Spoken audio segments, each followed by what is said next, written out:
Have you ever found yourself overwhelmed by the weight of your own perceptions, wondering why you seem to struggle with situations that others navigate with such apparent ease? Perhaps in those moments, you question your own strength, your resilience, your very capacity to function in a world that sometimes feels unbearably intense. I want to offer you a perspective today that might fundamentally shift how you understand these experiences. What if what you've interpreted as weakness is actually an extraordinary capacity for perception? What if the sensitivity that sometimes leaves you feeling vulnerable is actually an advanced form of cognitive development, a way of constructing reality that allows you to perceive dimensions of experience that others simply cannot access? This insight resonates deeply with the work of developmental psychologist Jean Piaget, who recognized that human consciousness evolves through distinct stages, each offering new ways of perceiving and understanding the world. The challenge you face may not be a deficiency of strength, but rather an abundance of awareness, a capacity to see what most around you have been conditioned not to notice or have unconsciously chosen to ignore. Think about how children develop their understanding of the world. Piaget observed that they don't simply accumulate more facts as they grow. Instead, they actually transform how they perceive and process reality. A young child in what Piaget called the pre-operational stage experiences the world in a fundamentally different way than an adolescent who has reached formal operational thinking. These aren't just differences in knowledge, but in the very structure of consciousness itself.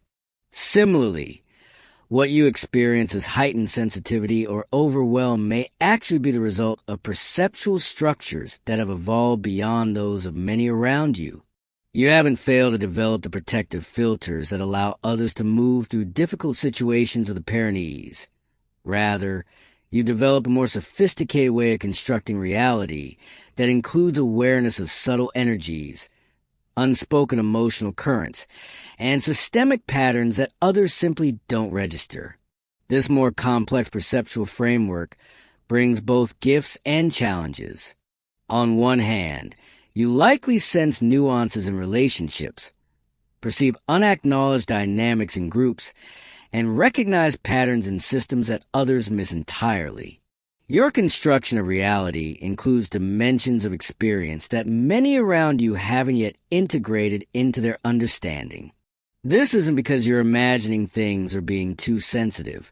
It's because your cognitive frameworks, like those of a child who has moved into a more advanced stage of development, allow you to perceive aspects of reality that are literally invisible to those operating from less complex frameworks. The flip side, of course, is that navigating a world filled with people who don't share your perceptions can be profoundly disorienting and isolating, creating the very sense of struggle that you may have interpreted as personal weakness. Think of it this way. Imagine being the only person in a room who can see the color blue. Everyone else sees only in shades of red, yellow, and green, and they constructed their entire understanding of reality without any concept of blue. Now imagine trying to have conversations about the sky, about certain flowers or fabrics or paintings, knowing that you're perceiving something fundamental that others simply cannot see. Would you eventually begin to doubt your own perception? Might you start to wonder if there was something wrong with you, some deficiency or hypersensitivity that made you feel things others didn't feel, see things others didn't see? This is a position many perceptually advanced individuals find themselves in, not with colors, but with emotional energies, relational dynamics, systemic patterns, and other subtle dimensions of experience that their cognitive frameworks allow them to register. According to Piaget's theory of constructivism, we don't passively receive information about the world. We actively build our understanding through the interaction between our existing knowledge structures and new experiences. When faced with information or experiences that don't fit our existing mental frameworks, what Piaget calls schemas, we experience a state of disequilibrium, a cognitive discomfort that motivates us to restore balance. We do this either through assimilation, fitting the new information into our existing understanding, or through accommodation, changing our frameworks to incorporate the new reality. For most people, this process favors assimilation whenever possible, maintaining existing frameworks by filtering out or reinterpreting information that would require more substantial restructuring. But some individuals, perhaps you among them, have a greater tendency toward accommodation, a willingness to revise fundamental assumptions and expand their frameworks to include more reality, even when doing so creates temporary discomfort or destabilization. I want to pause here and ask you directly, when have you perceived something important that others around you seemed unable or unwilling to see? How did holding that awareness alone affect you? Did you begin to doubt yourself, to question your perception, to wonder if you were somehow flawed for seeing what others didn't? If you feel moved to share, leave a comment below beginning with, "I saw when others couldn't," and tell us about your experience. Your story may help others recognize that they too are not imagining things, that their perceptions are valid even when not shared or acknowledged by those around them. I read every comment, and your experience matters not just to me, but to our whole community of people learning to trust and work with their advanced perceptual abilities.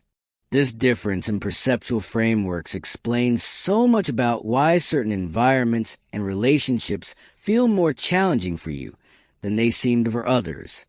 It's not that you're reacting inappropriately or too strongly. It's that you're literally experiencing more of what's actually happening. You're registering subtle hostilities that others haven't consciously noticed, sensing unspoken expectations that haven't been explicitly acknowledged, feeling the weight of systemic injustices that others have been conditioned to accept as normal. Your distress isn't disproportionate to what you're experiencing. It's proportionate to what you're actually perceiving, which is simply more than what many around you are equipped to recognize. This understanding connects to another key aspect of Piaget's work: the recognition that cognitive development doesn't happen in isolation, but is profoundly influenced by our social environment. Piaget observed that children's thinking develops partly through their interactions with peers and adults who challenge their existing understandings and expose them to new ways of thinking. But what happens when your perceptual development has outpaced that of many around you? Without the validation and reflection that comes from sharing your perceptions with others who understand them, you may find yourself in a state of prolonged cognitive disequilibrium, unable to fully assimilate or accommodate what you're experiencing, because your social environment doesn't provide the support needed for this integration. This is why finding your perceptual community is so crucial. Just as children thrive cognitively when surrounded by others who can both challenge and validate their developing understanding, you need connections with others who share your perceptual capabilities, who can confirm that, yes, that undercurrent attention in the room is real. Yes, that organizational policy does have the systemic impact you've noticed. Yes, that interaction did carry the emotional subtext you perceived. Without this validation, you may continue to question your own experience, to wonder if you're imagining things or overreacting, to doubt the very perceptual gifts that allow you to navigate reality with greater awareness than many around you. The isolation that comes from seeing what others don't see often leads to another painful dynamic: the internalization of others' judgments about your experience. When you express perceptions that others don't share, you may be told you're overthinking, being too sensitive, making things up, or causing problems where none exist. If you hear these messages often enough, especially from people whose approval or acceptance you value, you may begin to internalize them. You may start to view your own perceptual capabilities as flaws rather than gifts, to see your sensitivity as a weakness to overcome rather than a strength to develop. This internalized judgment compounds the actual challenges of navigating complex perceptions, adding layers of self-doubt and self-criticism to the already difficult task of making sense of what you see and feel. This is where Piaget's concept of equilibration becomes particularly relevant. Equilibration refers to the process by which we resolve the cognitive disequilibrium created when our experiences don't match our existing understanding. It's not just about restoring comfort, but about developing more advanced cognitive structures that can accommodate greater complexity. The discomfort you feel when your perceptions aren't validated by others is part of this process, a necessary tension that can eventually lead to more integrated and resilient ways of holding what you see and know. The key is to recognize this discomfort not as evidence of weakness, but as an indicator of growth, a sign that your cognitive frameworks are expanding to incorporate more reality, even when that expansion isn't supported by your social environment. The path forward isn't about developing thicker skin or learning to ignore what you perceive. It's about recognizing the value of your perceptual gifts while developing the cognitive and emotional tools to work with them effectively. This includes learning to distinguish between perception and interpretation, between seeing what's happening and making meaning of what you see. It includes developing discernment about when and how to express your perceptions, recognizing that not all contexts can receive or make use of what you see. It includes finding the people and spaces where your perceptions are valued and understood, where they can be explored and refined through dialogue with others who share your perceptual capabilities. Most importantly, it includes reclaiming the narrative about your own experience. The story that you're too sensitive, too emotional, too easily overwhelmed is a misinterpretation of what's actually happening. A more accurate story is that you're perceptually gifted, capable of constructing a version of reality that includes dimensions many others simply don't register. This doesn't make you better or worse, just differently equipped to navigate certain aspects of experience. Like any gift, this perceptual capacity brings both opportunities and challenges. The key is to work with it consciously, to develop it as the strength it truly is rather than trying to suppress or overcome it as if it were a weakness. This perspective aligns with how Piaget understood cognitive development, not as a linear progression toward a single endpoint, but as a construction of increasingly complex and comprehensive ways of organizing experience. Each stage builds on the last, integrating previous understandings while transcending their limitations. Similarly, your perceptual development isn't about replacing one way of seeing with another, but about expanding your capacity to construct meaning from increasingly subtle and complex aspects of reality. This expansion isn't always comfortable or straightforward, but it represents genuine growth in your ability to engage with the fullness of human experience. The isolation that often accompanies advanced perception can be particularly painful. When you see patterns or dynamics that others don't recognize, you may find yourself in the difficult position of holding awareness alone, without the validation or support that comes from shared understanding. This creates a kind of existential loneliness that goes beyond simple social disconnection. It's the loneliness of perceiving a different reality than those around you, of constructing meaning from experiences that others either don't notice or actively deny. This loneliness can be especially acute in close relationships, where the assumption of shared reality forms the basis of connection and understanding. Yet, even this isolation serves an important developmental function. Piaget observed that cognitive growth often requires periods of individual reflection and integration, times when we withdraw from social consensus to make sense of experiences that challenge our existing understanding.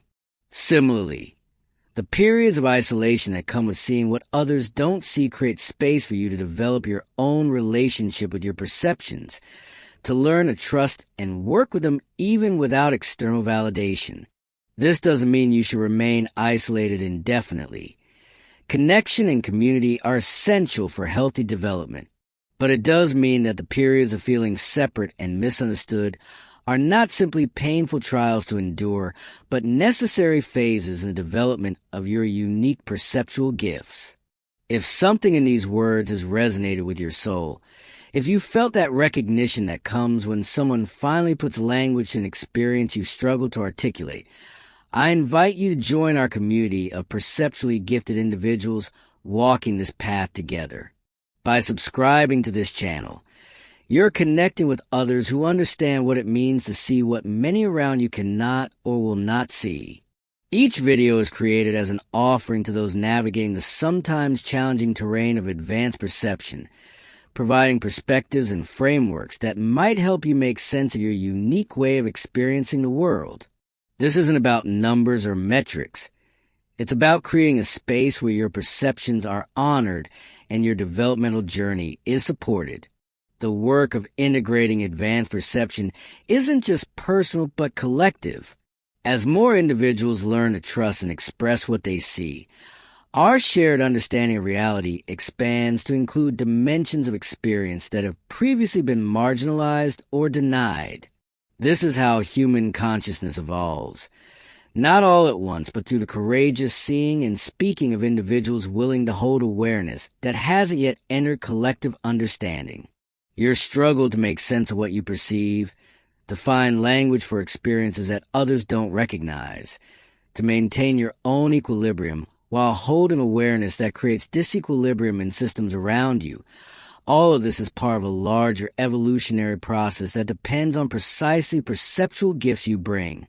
So no, you are not weak. You are not too sensitive, too emotional, too easily overwhelmed by reality that others navigate with such apparent ease. You simply see what many others cannot bear to see, perceive what many others have been conditioned not to notice. The discomfort you feel isn't a sign of deficiency, but a development of cognitive frameworks expanded to hold more of what's real, even when that expansion isn't supported by consensus reality around you. The path forward isn't about becoming less sensitive, but about developing capacity to work consciously with your sensitivity, to recognize it as the gift it truly is while building the internal resources to navigate a world that often doesn't share or validate your perceptions. As we continue this journey together, remember that the very qualities that sometimes make life challenging are also the source of your unique contributions. Your ability to perceive subtle energies, unspoken dynamics, and systemic patterns gives you insight that is desperately needed in our complex and rapidly changing world. The sensitivity that sometimes feels like a burden is actually a sophisticated instrument for registering reality in all its nuance and complexity. By learning to trust and work with these perceptual gifts rather than doubting or suppressing them, you not only resolve your own inner conflicts, but offer invaluable perspective to our collective understanding of what it means to be human in these transformative times.